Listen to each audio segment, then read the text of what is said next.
여러분 반갑습니다. 자, 이번 시간에는 이제 재무행정론과 행정환류론 쪽으로 들어가 보도록 하겠습니다. 재무행정론은 내용은 좀 어렵지만 그래도 이제 양은 좀 적은 편이라 행정환류론하고 같이 좀 붙여갖고 좀 보도록 하죠. 자, 이제 여기에 관련된 내용으로 갑니다. 예산의 한정성 원칙의 예외로 이용과 전용, 기금, 신임예산, 예비비 등을 다 꼽을 수 있다. 이렇게 돼 있는데 우리가 이제 이게 전통적 예산 원칙이 있지 않습니까? 예산 원칙이다 그랬을 때 예산 원칙에는 이제 두 가지가 있었습니다. 전통적 예산 원칙과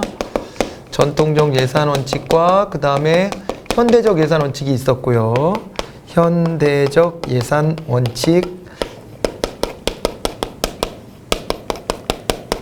이렇게 있었고, 전통적 예산 원칙은 노이마르크 그리고 통제를 중심에다 놓고 보는 것이고요.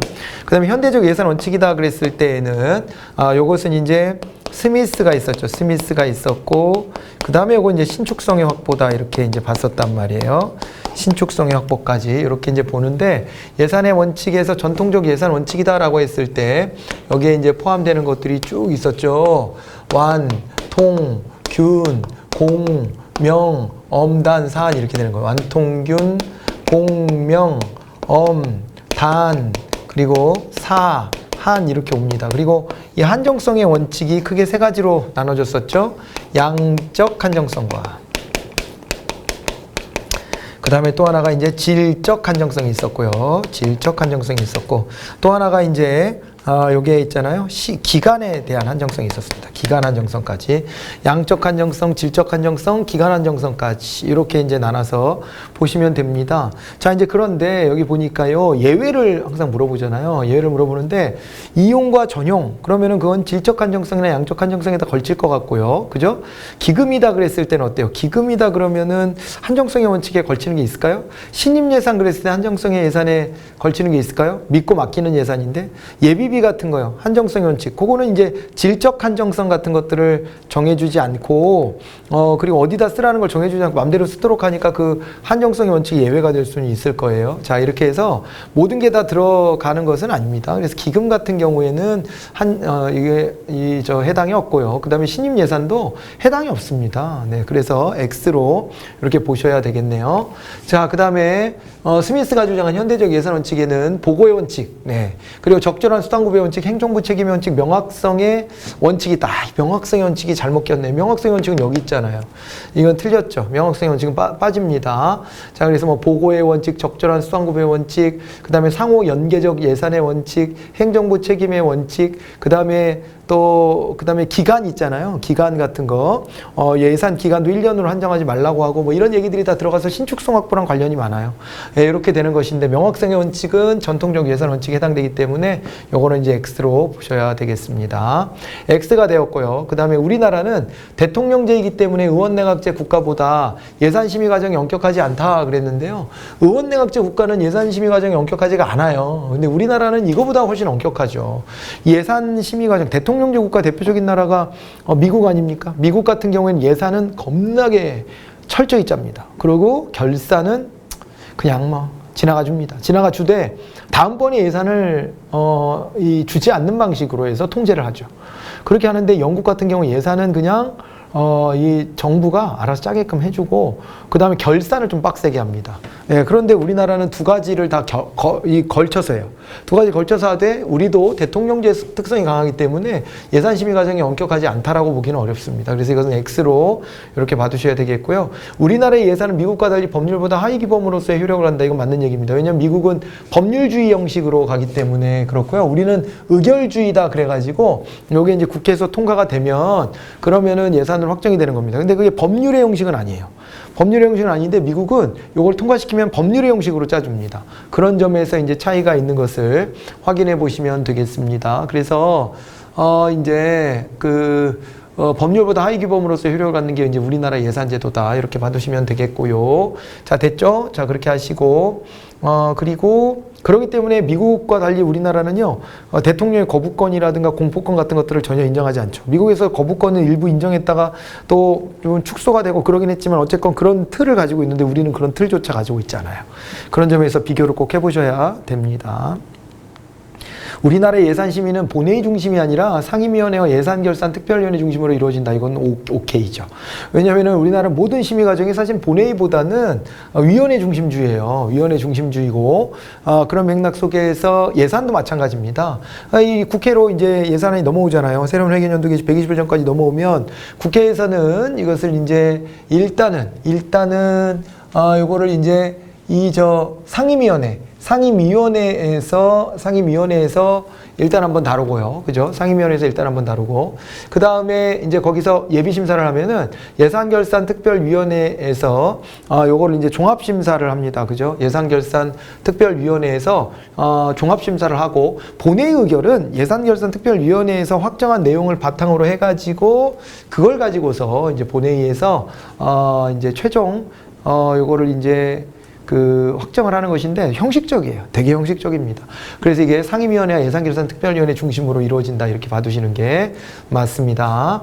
5가 됐고요. 국회는 정부의 동의 없이 정부가 제출한 지출 예산 각 항의 금액을 증액할 수 없죠. 우리는. 그리고 세 비목을 설치할 수도 없어요. 증액도 안 되고 세 비목도 설치가 안 됩니다. 우리나라 같은 경우에는. 그렇게 되고요. 미국 같은 경우에는 뭐 자유롭고요. 일본 같은 경우에는 세 비목 설치는 마음대로 못하지만 증액은 또 가능합니다. 의회가 증액하는 것은. 그래서 우리나라나 이제 영국 같은 경우에는 정부의 동의 없이 이 세 비목 설치나 증액이나 이런 것들이 다 안 되는 이런 구조를 가지고 있습니다. 근데 영국은 어차피 예산을 국회의원들이 안 건드린다 그랬으니까 걔네들이야 당연히 그렇게 할 수밖에 없는데 우리는 사실은 예산을 국회의원들이 건들거든요. 건드는데도 불구하고 어떻다는 거예요? 건드는데도 불구하고 이제 증액을 함부로 하지 못하게 되어 있습니다. 그래갖고 이 앞단계 어때요? 우리가 이제 예산 결산 절차에서 자 보시면은 간략한 거 이것만 한번 다시 볼까요? 간략한 거 보면은 이제 예산 결산 절차로 갔을 때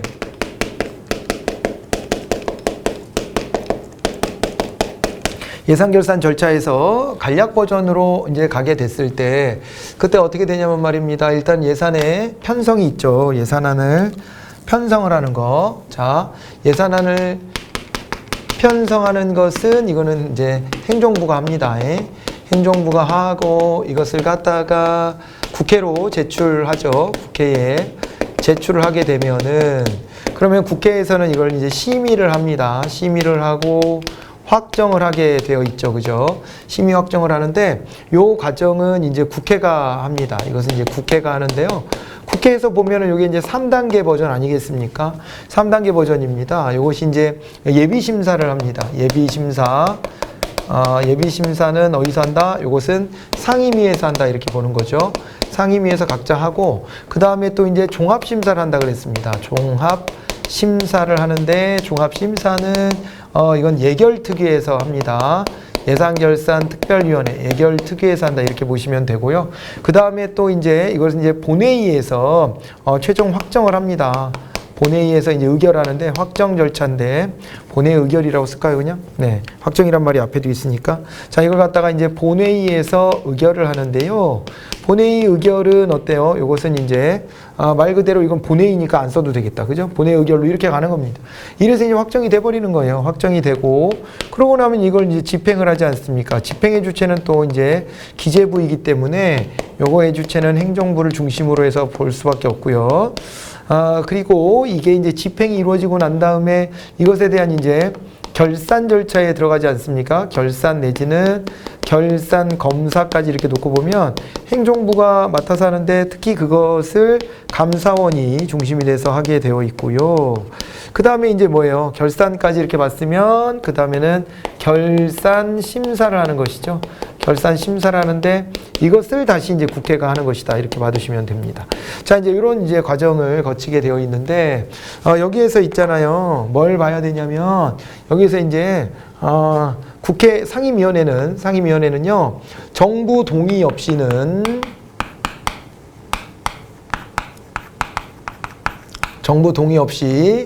새 비목 설치나 그 다음에 증액을 하는 것이 불가능하다. 이렇게 보셔야 됩니다. 정부 동의 없이 새 비목을 설치하거나 증액을 하는 것은 불가하다. 이렇게 봐야 되고요. 그 다음에 이제 예결특위에서도 마찬가지예요. 상임위에서 부결된 것을, 상임위에서 삭감된 것을, 삭감된 부분을 다시 이제 증액을 하려고 할 때, 이걸 되살려내려고 할 때는 상임위의 동의를 받도록 하고 있어요. 상임위의 동의가 필요하다 이렇게 봐야 됩니다. 이렇게 해서 앞 단계에서 못하게 한 것을 뒷 단계에서 맘대로 막 늘리고 이렇게 못하게 돼 있어요. 자, 그래서 그 부분을 확인해 보셔야 되죠. 자, 그래서 국회는 정보 동의 없이 정부가 제출한 지출 예산 각각의 금액을 증액할 수 없다. 이렇게 보시고요. 예산 집행 과정에서 신축성을 유지하기 위한 방안 그랬는데, 예산 집행 과정에서는 여기 이제 집행 과정에서 행정부가 집행할 때 두 가지 원칙을 따라야 됩니다. 하나는 이제 통제였고요. 통제를 통해서 민주성을 확보하는 겁니다. 통제를 통해서 민주성의 확보가 필요하고, 그 다음에 신축성을 또 확보해 줘야 돼요.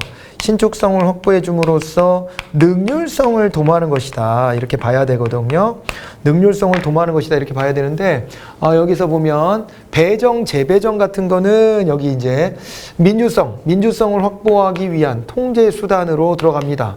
배정과 재배정이 있죠. 배정, 재배정 이런 게 있습니다.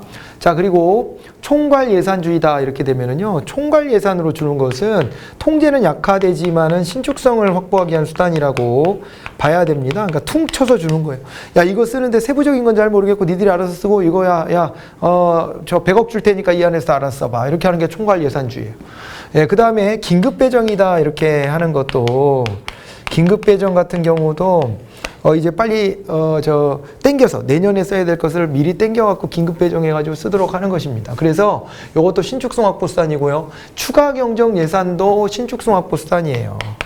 추가 경정 예산도 여기에 들어갑니다. 뭐 기타 등등 여러 개가 있잖아요. 배정, 재배정이 나오면요, 이게 이제 문제가 쉬워져 버린 건데, 이게 통제 수단의 대표 선수이기 때문에 신축성 확보로 이렇게 가서는 안 됩니다. 맞죠? 이렇게 보셔야 되고, 우리 통제 수단에 배정, 재배정도 있지만은 또 뭐가 있습니까? 배정, 재배정뿐만 아니라 통제 수단으로서는 또 이제 뭐 우리 예타 제도도 있었고, 총사업비 관리 제도 뭐 이런 것들도 통제 수단이었어요. 그죠? 그런 것들도 한번 떠올려 보셔야 됩니다. 예, 그리고 신축성 확보 수단은 워낙 많습니다. 여기 뭐 이용, 전용, 뭐 그다음에 2월 뭐 이런 것들부터 해가지고 이 뭐 예비비 뭐 등등 해서 신축성 확보 수단이 매우 많아요. 예.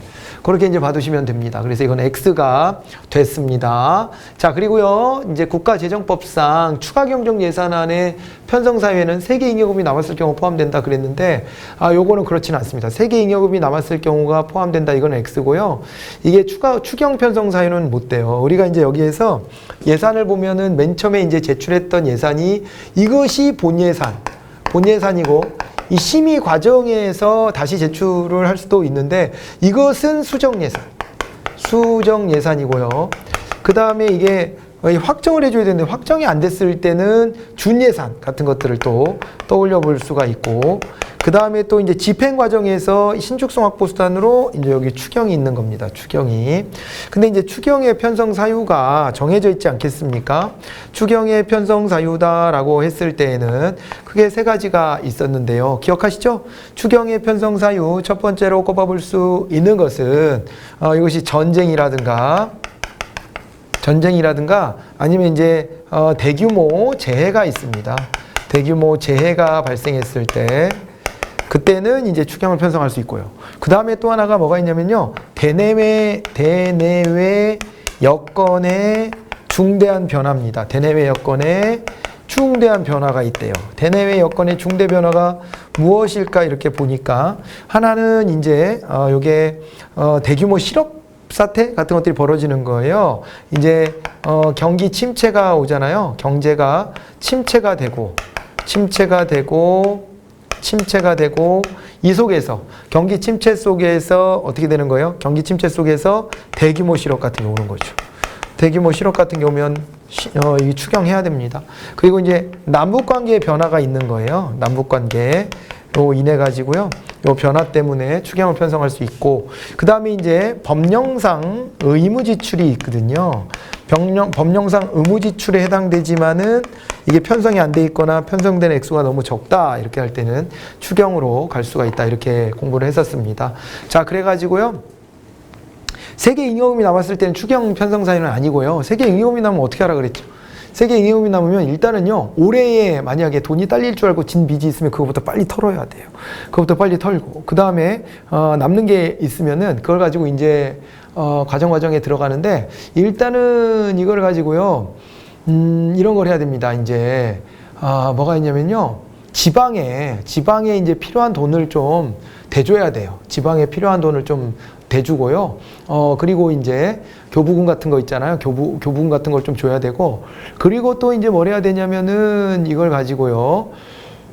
이런 것도 합니다. 우리가 이제 공적자금 상환기금이라는 데가 있어요. 거기에 출자도 하고요. 그리고 또 뭐도 하냐면은 뿐만 아니라요. 부채를 갚는 데도 써야 돼요. 이제 부채를 갚는 데도 기존의 부채 있잖아요. 원래 있었던 부채. 이런 것들도 이제 갚아야 되고요. 그 다음에 이제 남는 것을 추경에다 쓸 수 있다라고 하는 건데, 이게 편성사유는 안 되는 이유가, 야, 돈 남았으니까 추경하자, 이렇게는 안 된다는 거예요. 돈 남았으니까 추경하자, 이렇게는 할 수 없다. 추경은 이런 이유로 하는 거예요. 아까 썼던 이유, 저 뒤에 있는 이유. 그런데 남은 돈의 일부는 추경에다 쓸 수는 있어요. 예, 그걸 그렇게 같이 연계해서 봐두시면 됩니다. X였습니다.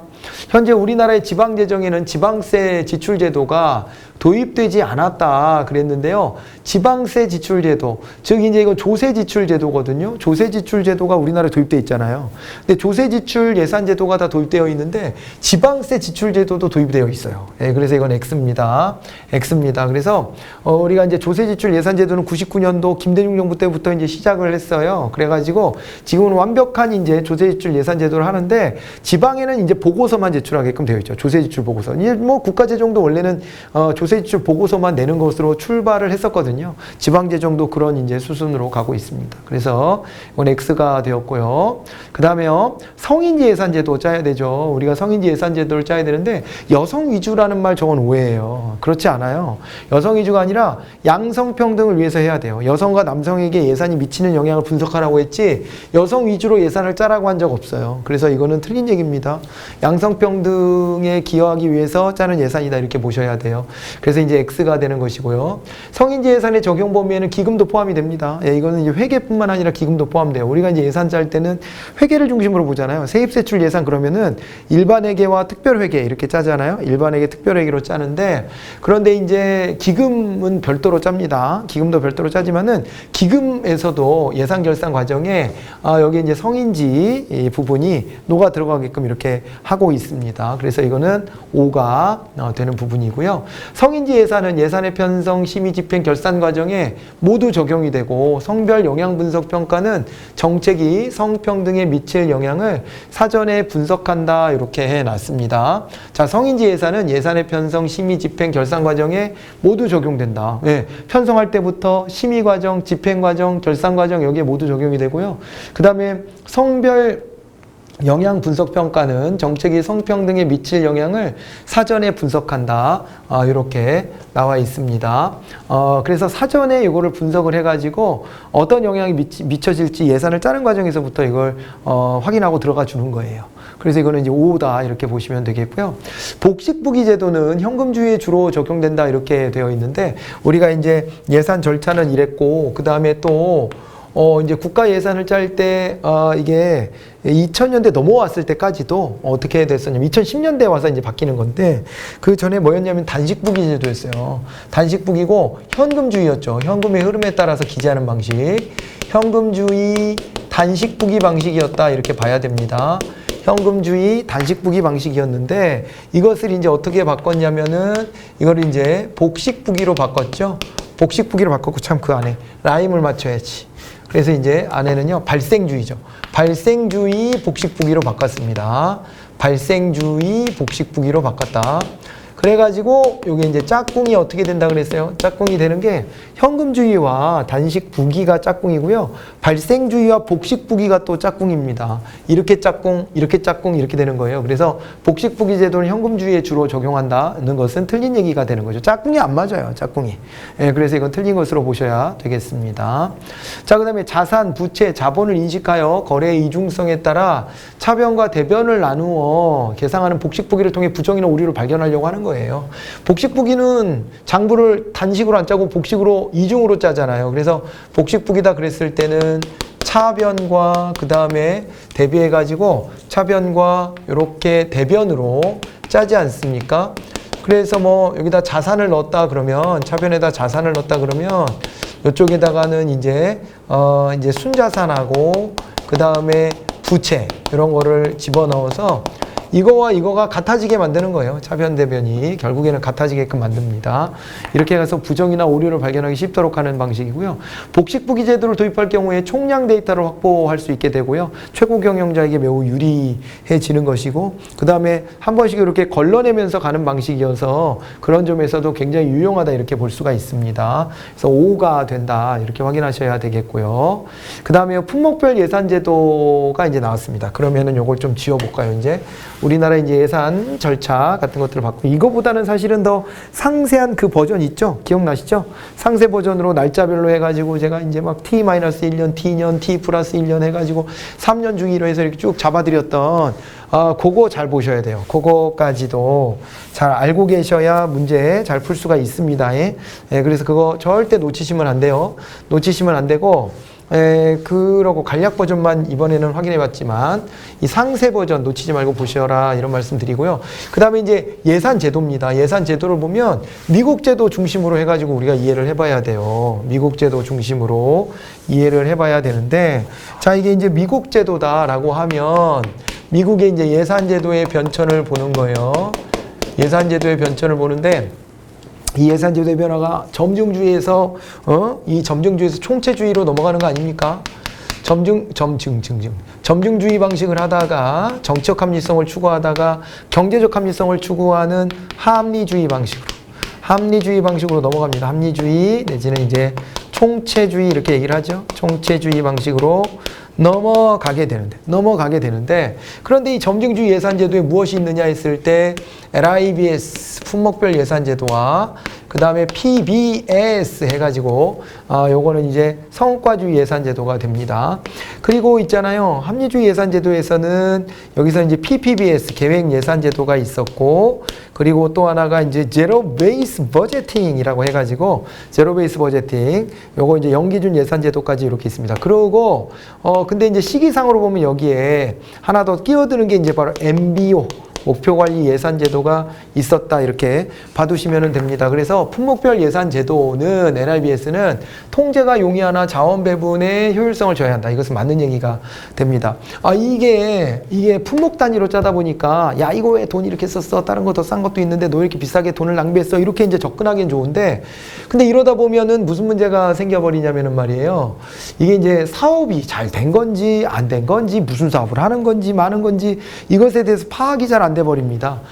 그래갖고 이게 통제는 용이하지만 자원 배분의 효율성은 떨어지기 때문에 LIBS는 여기 이제 실효성을 잃고 PBS로 바뀌는 거죠. 성과주의 예산제도. 그래서 사업별로 짜가지고 사업별로 성과가 있었나 없었나를 들여다보게끔 했던 거 아니겠어요? 그래서 요거는 5가 됐고요. 품목별 예산제도는 목표 달성을 위한 여러 대안을 비교 평가에 효과성이 높은 대안을 선택한다. 그러지 않습니다. 이게 이제 품목별 예산제도가 목표 달성을 위한 여러 대안을 비교 평가하냐? 그렇지가 않고 요게 있잖아요. 요렇게 간다면은 요거는 있잖아요. 요건 계획 예산제도가 주로 이런 성격을 갖죠. 계획 예산제도는요. 목표 달성을 위한 여러 대안을 비교 평가해요. 그래서 효과성이 높은 대안을 선택한다. 효율성과 효과성을 다 달성하려고 노력을 하는 것이죠. 이렇게 봐두셔야 됩니다. 그래서 이거는 따지자면 계획예산제도에 가깝지 품목별 예산제도는 그냥 있잖아요. 아까 말씀드렸던 것처럼 라인 아이템으로 그냥 짜가지고 돈이 많이 들어갔네 안 들어갔네 이거 갖고 실랑이만 하는 것이지 전체적인 성과의 정도를 측정하기 좀 어렵습니다. 자, 그 다음에 성과주의 예산제도는 자원 배분의 효율성을 중시한다 라고 나왔는데 성과주의 예산제도가 자원 배분의 효율성을 중시한다.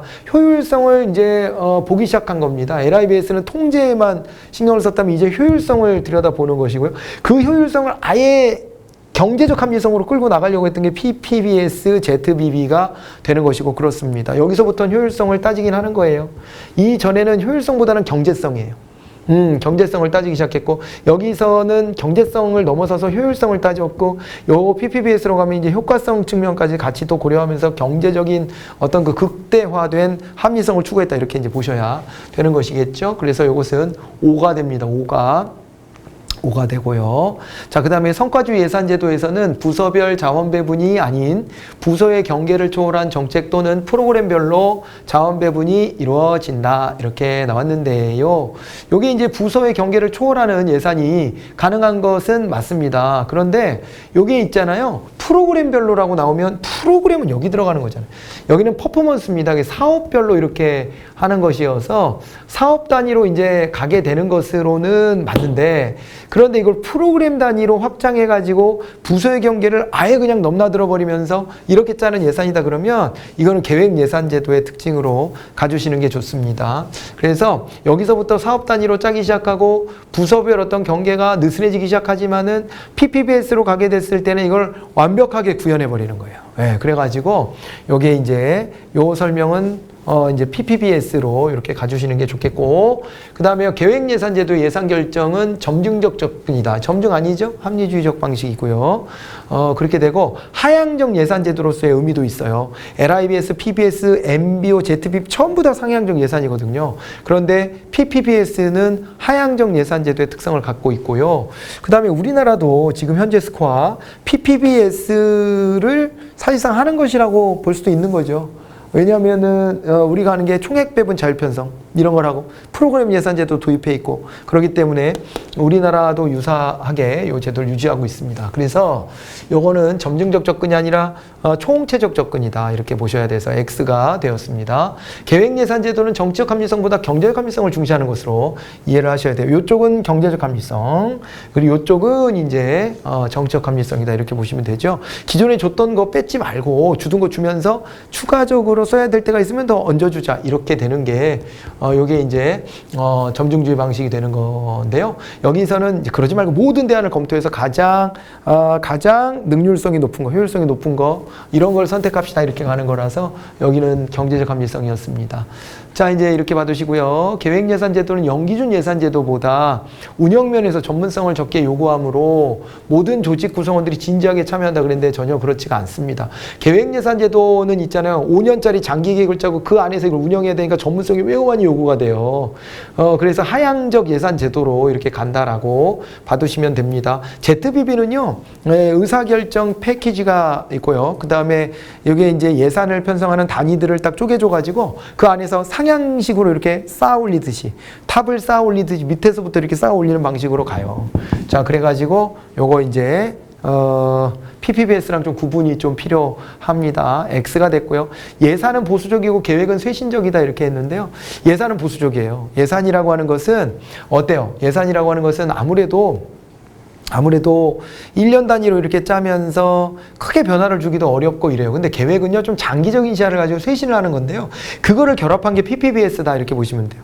예산은 1년 단위로 짜잖아요. 보수적일 수밖에 없어요. 그런데 계획은 아예 이걸 근본적인 방향성을 갈아엎어버릴 수도 있는 거거든요. 그게 장기적인 시야를 가지고 이렇게 가는 것인데 그 쇄신적 성격을 갖고 있는 게 PPBS입니다. 이걸 결합한 것이에요.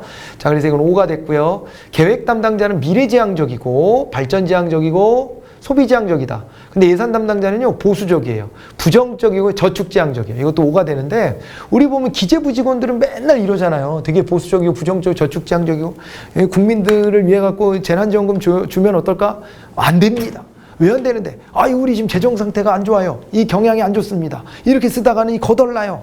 맨날 기재부는 이렇게 대답해요. 기재부 직원들은요, 예산 담당자들이기 때문에 아무래도 이런 성향이 굉장히 큰 거예요. 그런데 계획 담당자들은 어때요? 야, 우리 좀 시야를 넓혀봐. 그럼 우리가 이렇게 지금 이 코로나 전국에서 이게 우리가 치고 나갈 수 있는 모멘텀이 생겼는데 여기에서 경제를 확실하게 회복해가지고 그래가지고 이 세계적인 국가로 진짜로 발돋움해야 되지 않겠어? 그러려면 돈 좀 더 좀 뿌리고 이렇게 해가지고 좀 이 경제 정책을 좀 주도해서 정부가 이걸 끌고 가야 되지 않아? 라고 얘기한단 말이에요. 미래지향적이고 발전지향적이고 소비지향적이에요. 계획 담당자는. 그래서 이 차이를 구분해 두시면 좋겠고요. 계획 담당자는 단기적 관점이고 예산 담당자 장기적 관점이 거꾸로예요. 설명드렸습니다. 계획 담당자는 좀 긴 텀으로 보는 거고요. 예산 담당자는 단기적 관점을 가지고 보는 거예요. 단기적 관점을 가지고 1년짜리만 이렇게 관심사가 됩니다.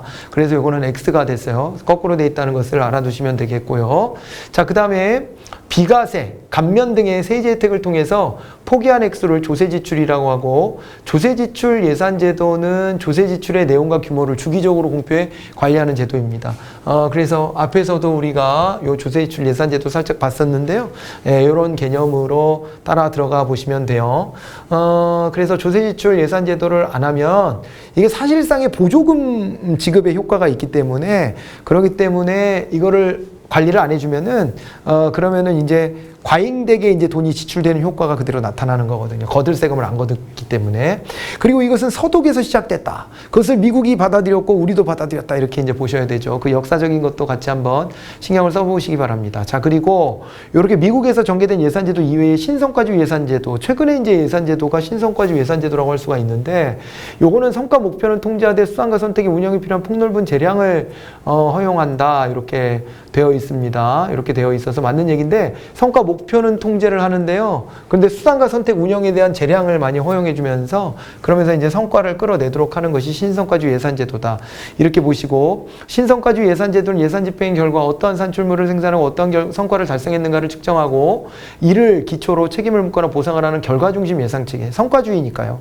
성과주의가 성과가 있었냐 없었냐 이거를 들여다보는 겁니다. 핵심은 투입 대비 산출이 얼마나 됐어? 이런 거를 보고요. 신성과주의는 거기서 한 발 더 나가서 효과성까지도 같이 봐요. 그래갖고 신성과주 예산제도는 관리자에게 집행에 대한 재량권을 부여해주고요. 성과평가 결과에 대한 책임을 강조하는 예산제도로 이렇게 이해를 하시면 되겠습니다.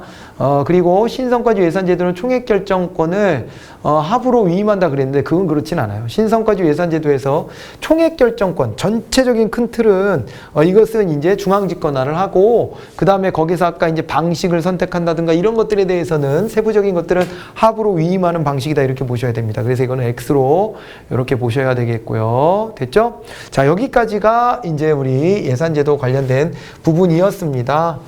이런 거를 이제 중심으로 해서 우리 기출됐던 것들을 다시 한번 확인해 보시면 좋겠고요. 그 다음에 이제 우리가 이제 행정환류론으로 들어가 보면은 옴부즈만 제도가 나왔습니다. 옴부즈만 제도가 나왔는데, 옴부즈만은 대부분의 국가에서 입법부 소속으로 설치되므로 옴부즈만 제도는 행정의 내부 통제 수단이다. 이 외부 통제 아닙니까? 이건 틀린 것이고, 우리가 이제 행정 통제를 잘 봐야 되죠. 이 단원에서는 행정통제하고 행정개혁 정도가 시험에 나오는 것인데, 행정통제다 그랬을 때 이것이 외부 통제가 있었고요.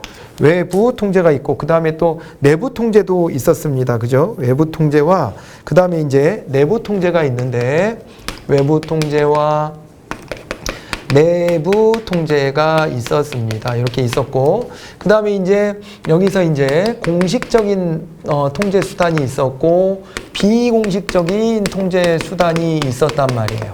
이렇게 나눠서 보는데, 옴부즈만은 공식적 통제 수단의 하나인 입법 통제에서 여기서 이제 도출된 것이다. 이렇게 사실은 보죠. 그래갖고 옴부즈만은 스웨덴에서 1809년도에 설치를 했는데 입법부 소속으로 설치했었잖아요. 그래서 입법 통제한 수단으로 옴부즈만을 봅니다. 옴부즈만이라고 나오면 이쪽으로 가져야 돼요. 자, 그런 건데, 이 내부 통제 수단 중에서 우리나라 공식적 통제 수단 중에 이게 국민권익위원회가 있습니다. 국민권익위원회가 나오면 우리나라 스타일의 변형된 옴부즈만입니다. 그래서 이건 행정부 소속으로 되어 있기 때문에 총리 소속이죠. 네, 그래가지고 국민권익위원회에 의한 통제는 공식적 통제는 맞지만은 내부 통제로 이렇게 구분이 돼야 되는데, 여기서는 그냥 입법부 소속의 옴부즈만을 얘기하고 있는 거여서 이건 외부 통제로 봐야 됩니다. 이건 틀린 얘기였고요. 국민권익위원회는 대통령 소속 위원회에 해당한다 그랬는데, 대통령 소속이 아니고 국무총리 소속이에요. 국무총리 소속입니다. 대통령 소속의 위원회는요, 방송통신위원회밖에 없어요. 그러니까 우리 정부 조직도 안에 나오는 걸로는, 물론 여기 조직도에 그려지지 않는 위원회는 많아요. 수두룩해요. 근데 그거 빼고 정부 조직도에 나오는 것으로만 놓고 보면 대통령 소속 위원회로는 방송통신위원회를 꼽아봐야 되겠고요. 그 다음에 이제 국민권익위원회다 그랬을 때는 이거는 국무총리 소속입니다. 공정거래위원회, 금융위원회, 그리고 원자력 안전위원회와 더불어서 국무총리 소속 위원회로 구분을 해야 돼요. 그래서 X가 되었습니다. 행정개혁의 행태적 접근 방법에서는 행정인의 가치관, 태도, 신념을 인위적으로 변혁시켜서 이 행정개혁을 도모한다 이렇게 돼 있는데 우리가 이제 행정개혁을 도모할 때 방법이 이 구조적 접근 방법이 있고 행태적 접근 방법, 인간적 접근 방법이라고도 하죠. 이것도 있고요. 관리기술적 접근 방법도 있고 그래요. 자, 그런데 행정인의 가치관, 태도, 신념 같은 것들을 인위적으로 변혁시켜 행정개혁을 도모하는 것은 요 이제 이 행태적 접근 방법, 인간적 접근 방법이 맞는 거고요. 행정개혁의 구조적 접근에서는 통솔범위의 원리, 그리고 명령 통일의 원리, 계층제 원리, 조정의 원리 등을 강조한다 이랬는데 이게 관료제에서 강조하고 있는 조직의 원리잖아요. 네, 그런 면에서 구조적 접근법하고 연결해서 보시면 됩니다. 관료제 조직의 구조적인 측면으로 접근했을 때 이런 것들이 나타나기 때문에 얘네들을 가지고 접근해 가면은 그게 구조적 접근에 해당되는 것으로 볼 수가 있어요. 현대행정에서 가장 타당한 행정개혁의 방안은 구조, 관리기술, 인간 등의 종합적 영역에 관심을 갖고 이에 상호융합을 시도한 접근 방법이에요. 그래서 종합적인 접근 방법, 이걸 가장 중시하는데요. 관리기술적 측면이라고 하는 것은 지금 언급이 없었지만은 저거는 이제 뭐 타이밍을 본다든가 저항을 줄이기 위해서 뭐 이렇게 그죠? 이 다른 이 보상 체계를 만들어준다든가 뭐 이런 거 있잖아요. 예, 그런 것들 또 어떤 수단을 쓸 것인가도 중요하고 뭐 이런 식으로 가는 게 관리기술적 접근이기 때문에 이 구조적인 것도 변화시키면서 관리기술적 접근도 하고 그다음에 인간적으로 사람들을 이 행태를 바꾸려고 노력도 하고 이런 게 이제 다 같이 종합적으로 있어줘야 된다는 얘기입니다. 자, 그래서 요것은 맞는 얘기. 이 오늘날에는요 이런 것들을 이제 종합적으로 이제 다 같이 보려고 하죠. 그래서 5가 됐다 이렇게 봐두시면 됩니다. 행정개혁의 구조적 접근이란 주로 과학적 관리기법에 근거해서 업무 수행 과정에 중점을 두면서 관리기술의 개선을 강조하는 접근 방법이다 이렇게 되어 있는데요. 자, 보니까 과학적 관리기법에 근거해서 업무 수행 과정에 중점을 두고 관리기술의 개선을 강조한다 그러면 방금 전에 언급해드렸던 요것은 있잖아요.